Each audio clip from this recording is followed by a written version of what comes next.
Yes, awesome. Excited for this week's brew news. This week we're going to talk about changes that are brewing in the space of craft beer. From the proposed excise fee, or tax, if you will, that could increase some prices here affecting Colorado craft breweries. Yeah. It's kind of a big topic. Yeah. And then we're also talking about some innovative uses for yeast for recycling metals and purifying water. Super cool. Really excited for it. And then there is this big anticipated reveal of a possible new ownership for Anchor Brewing. Yeah, we'll see what happens out of that. That's right. This is Brew News. We're going to get right into what is probably the most controversial article that we've come across in the last month. And so basically, Colorado legislation is proposing an increase to the alcohol excise tax. And this is a first since 1981. Yep. So a few decades this has gone by. And needless to say, Colorado Craft Brewers Guild and Colorado breweries alike are not super happy about it. Yeah. So the increase would basically be an additional 16 cents per gallon brewed as a fee.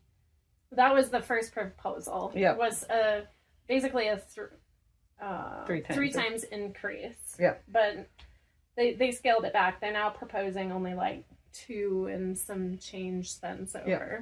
But still. But yeah, so the increase is an issue for a couple different reasons. Like right now, we all know the craft beer space is in a little bit of hardship.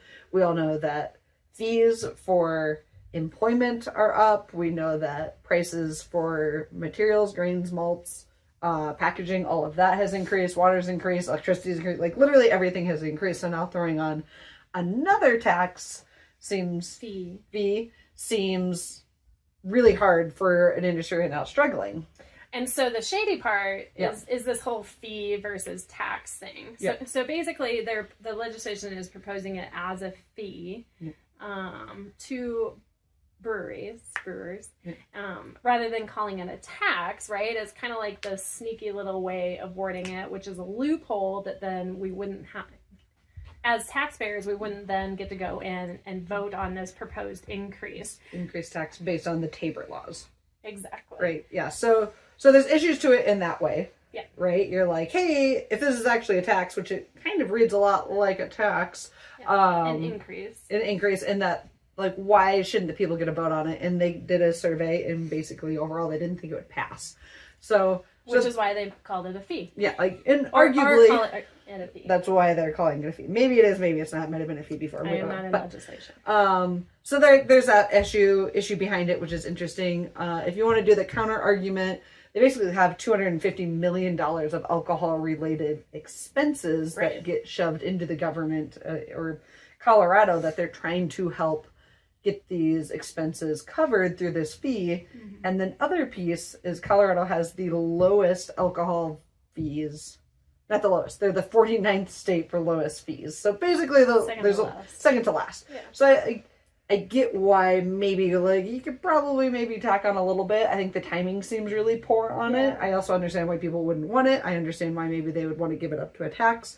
It's this really interesting conundrum that, as per always, if you have fees going into the government, like they've got to get covered somewhere. And part of the arguments against it is it's kind of getting a lot of that $250 million is like substance abuse stuff that goes to the hospitals. People can't cover costs and or maybe programs, whatever it all gets allocated to, but it's not necessarily just alcohol.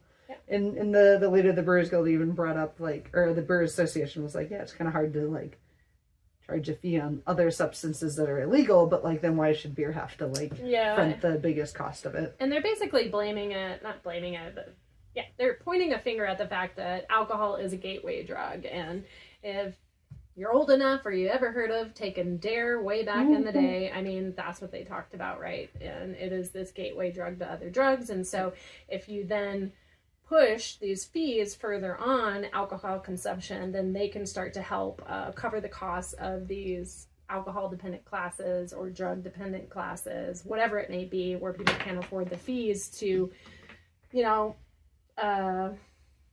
take care of their problems, I guess. Yeah. Anyway, so it's interesting. And I think we'll probably talk about that a little bit further, but would love to hear what some of you have to say about it, right? How, maybe you know a little bit more, or how it's affecting you.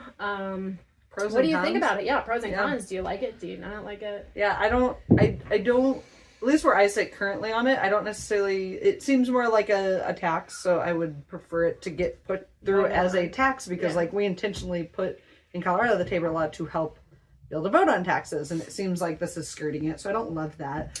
But on the flip, I also understand like there is a big chunk of money that needs like, or fees that need to get covered somehow, and it's hard to argue when we're the second lowest state for those taxes. It's like, I feel like would this increase now put us at the number one most expensive? Like, I doubt it, but I didn't know what that number was. Probably at 16 cents it would have put us right up there, but I don't think with correct. And so you mean if it like, at least if it bumped us into like an average range, I think I'd be like, okay, well, that kind of makes sense. But anyways, not necessarily my area of expertise by any means, but an interesting thing happening. Very interesting and controversial. Yeah.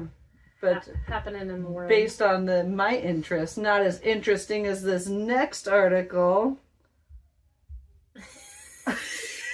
about yeast, how beer yeast can not there with you. Beer yeast is being used to start extracting metals from basically broken down devices, electronics, whatever you want to call them. Used electronic, So the yeast is like absorbing these different metals, and then they're grabbing them, and I believe if I remember like they're freezing them and then extracting it and then recycling these different metals from it. Super cool. Super cool. And the flip of it is a very similar process, and I have it in there. I don't think I can still get it. It's still too small for me. Is the biosorption, right? They're using this in water now to extract lead. Yeah. So both articles go hand in hand. Yeah, it's like the same type of process. Well, you're pulling metal from one thing or the other by using brewer's yeast. So like I see this as a great opportunity for an extra revenue stream for different breweries. Unfortunately, it's probably going to go to the big ones because they're going to have the most and probably for the cheapest. But that also then leaves more farms that can probably get some extra, the spent grains and stuff. All of that comes from. I don't know exactly where the yeast. I'm assuming it's coming from the mash out of it. Right.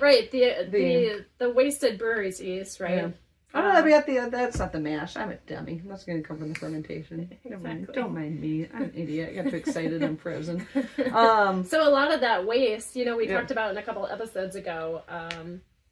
There's a lot of fancy like new filtration systems and stuff like that some breweries are using to go back into their water systems. But this one in particular, rather than spending a bunch of money on more equipment or whatever, you can donate it essentially to these companies that are then reducing the metals to a state in which the yeast can then attach onto and then start extracting the metals again, which is and they can use cool. They can use the yeast like up to 5 times. Yeah. Which is really wild. So, great opportunity.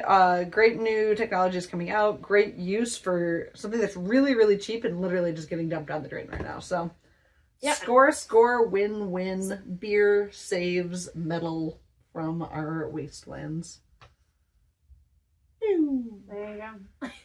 Anyway, obviously we want to hear what you have to say or think or have questions about. So let's get that conversation going. Yeah, cool stuff. Yeah, love to talk about it. You want to get into our last article since I took the 2 for metals? I took the center of the Oreo. That's fine.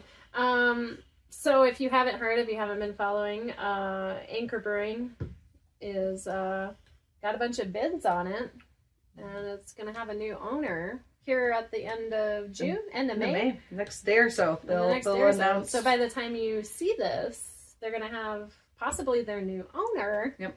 But nobody said that it's going to stay open. Yes. So there is that lingering thought out there. It's basically like an asset sale.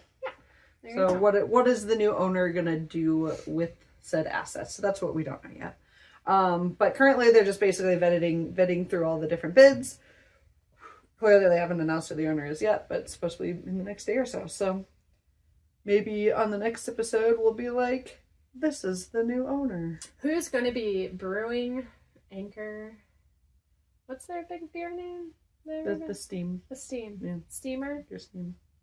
The Cleveland Steamer? Yes. Sorry, Anchor. My bad.